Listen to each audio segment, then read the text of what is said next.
Hello, and thank you so much for joining me for Lunchtime Look. My name is Sharon Rogers, and I'm an independent Stampin' Up! Demonstrator from Wells, Maine. And every Thursday at noon, I like to provide you with a little creative break in your day, something that helps you get you through your Thursday and then maybe spurs you on to some creativity for the weekend ahead. Today, I have a card and gift card holder all in one. Let's check it out.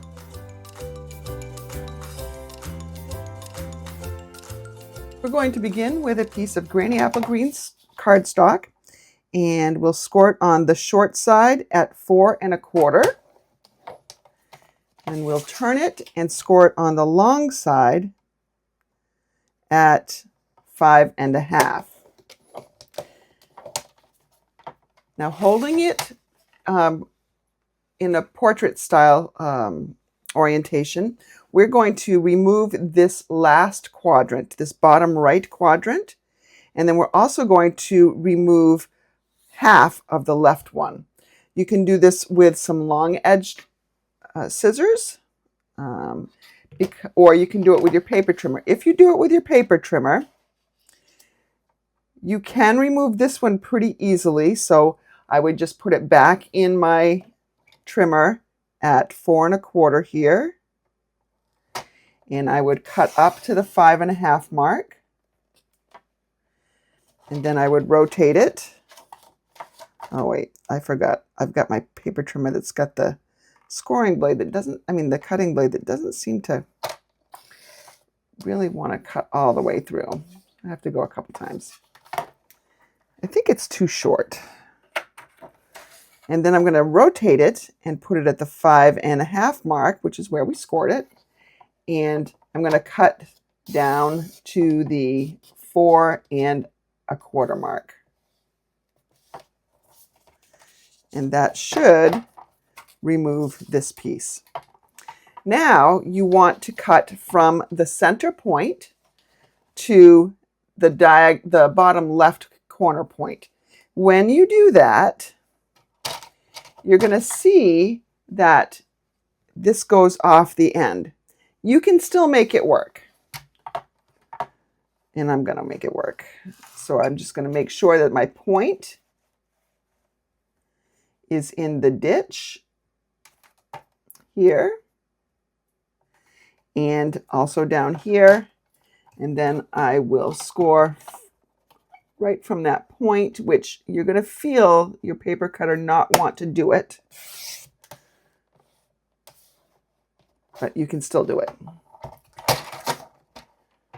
And there we go. We've removed it.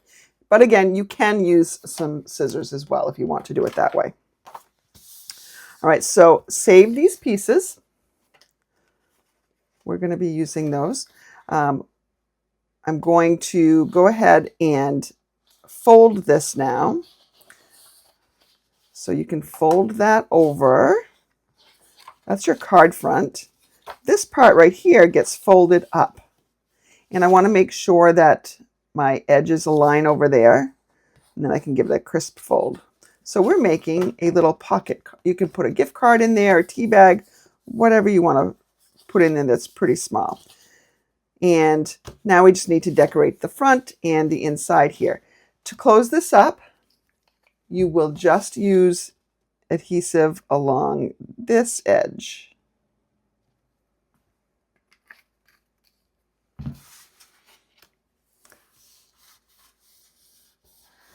Because this has a fold, so nothing's going to fall out of there. All right. Now, let's bring in a piece of Designer Series paper. This is the Painted Illusions Designer Series paper, which was a product of the month last month. I believe it's still available. May have sold out by the time you're seeing this. I don't know. Any pattern will do, as long as it coordinates with your cardstock. I love these blues and greens together. The backside has a different one. Totally fine. You're going to cut it on a diagonal. Which diagonal doesn't really matter. And let me show you that.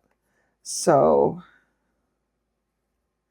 if I cut it on this diagonal, which is here's what I'm thinking is up, top right to bottom left.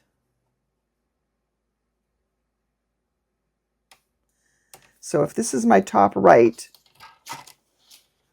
on the back side, it's top left, bottom right. So either diagonal is going to work because you've got two sides that you're going to be using. Well, technically, you don't have to use them. And I'll show you that in a second. All right. So here we have this. Now, one of these is going to go on the inside. So that one could go right there just like that.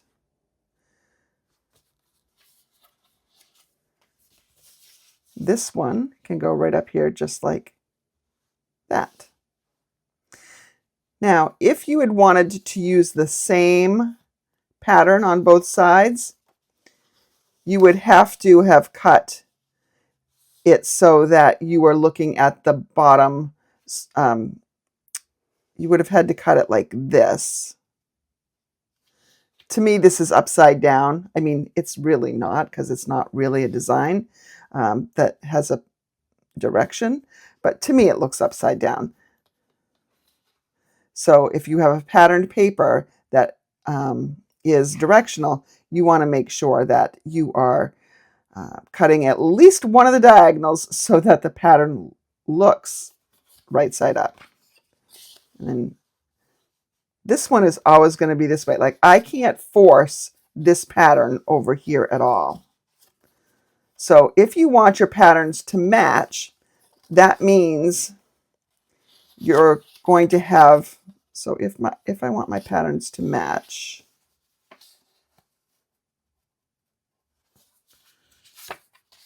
then this pattern would have been up here.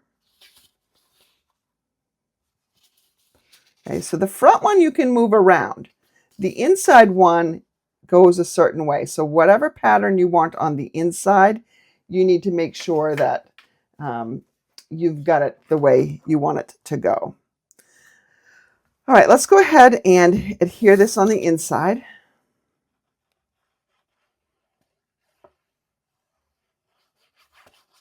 I'm kind of tempted to cut another piece just so I can have the same pattern on the inside, because I really love the other side's pattern, but this is fine. This looks like mermaid scales to me. Okay. And then this one, we can put either here or here. Doesn't matter. Let's go ahead and maybe put it there. Now, if you want some, this is basically the front of your card. So if you want some more texture over here, you can cut this down slightly and emboss it and lay it on there. Or you can do some stamping. I'm going to get out my Granny Apple Green. And I'm just on this piece right here, I'm going to take this little leafy branch that comes from Nature's Symphony. I'm going to see how that stamps on there. It's kind of dark when I stamp it properly. So if you want a tone-on-tone look, but you don't want it to be quite so dark, then you want to use Versamark. And I haven't really talked about this in a long time lately, so might as well do it right now. Versamark is going to give you, it's great for embossing, but it's also great just for giving a tone-on-tone look. So I'm just going to stamp this repeatedly over here, and I'm going to switch up how my stamp is oriented each time. Go off the paper bit. So you can see that you've got, it's a lot lighter than the ink, but it's just subtle enough so that you you can make out the image that you're using. Remember, I only have to do one side of the diagonal because the other side's covered up.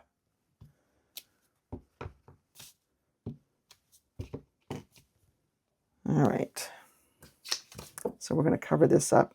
But see how we've got some pretty little designs down here in the bottom right-hand quadrant. Let's adhere this layer.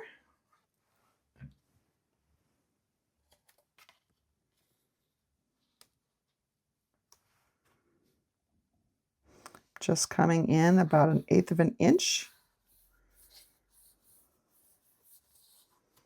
All right, we need to add a sentiment.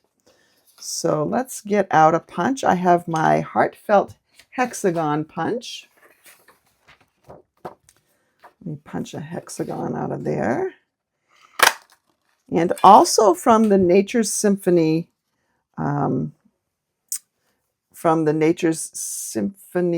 stamp set, I've got this You Make Me Smile.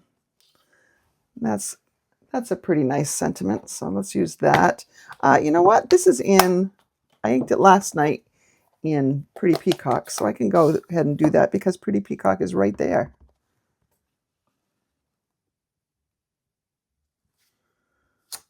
You Make Me Smile. That's going to go right here on dimensionals.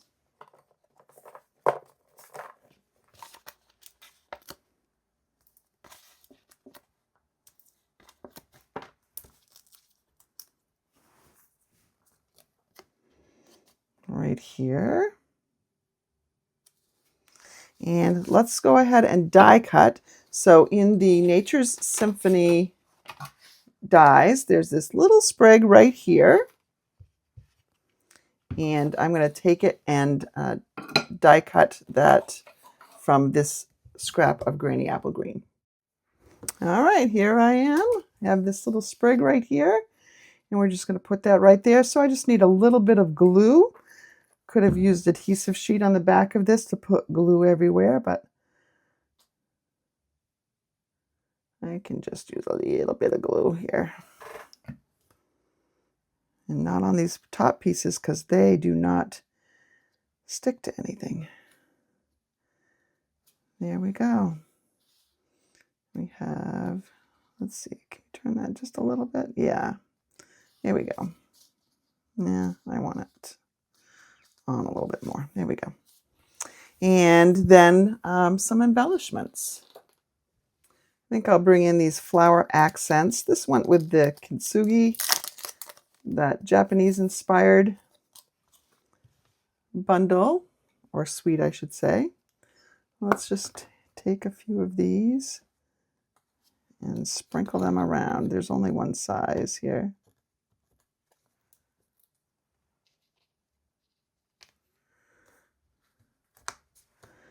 And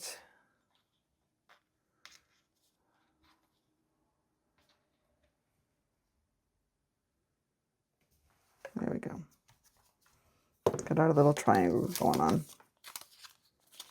Now on the inside, we need a piece of basic white. And there is another sentiment. It says, I like you lots. So you make me smile. And on the inside, I like you lots. That will help tie in this paper.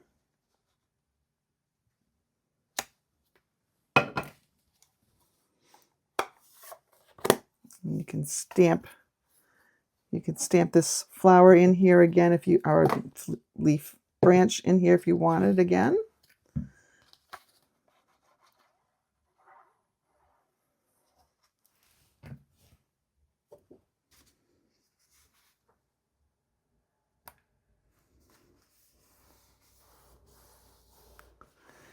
And you could just take your gift card and pop it in there. Not your debit card. This is just an old card that serves a purpose for me showing you how gift cards go in. And there is our springy little gift card holder.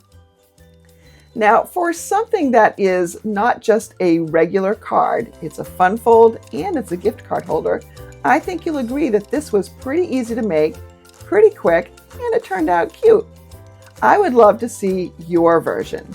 You can find me on Facebook at Mrs. Rogers Stamperhood, and I'm going to have this up there so that you can just post your version in the comments. Or you can share it with me via email, whatever suits you best. I know some of you have my phone number and you can text it to me as well. If you have not already subscribed to my YouTube channel, or if you're not a follower on my Facebook page, You'll want to do so right now because next week I'm going to be posting a lot and creating some live videos as well from Onstage, which is Stampin' Up's annual gathering of demonstrators. This year it's in Long Beach, California, and I'm going to come to you daily with some inspiration. So I hope you'll join me. So don't forget to subscribe and ring that little notification bell so you know when I'm live next. Have a great rest of your Thursday. The weekend is almost here.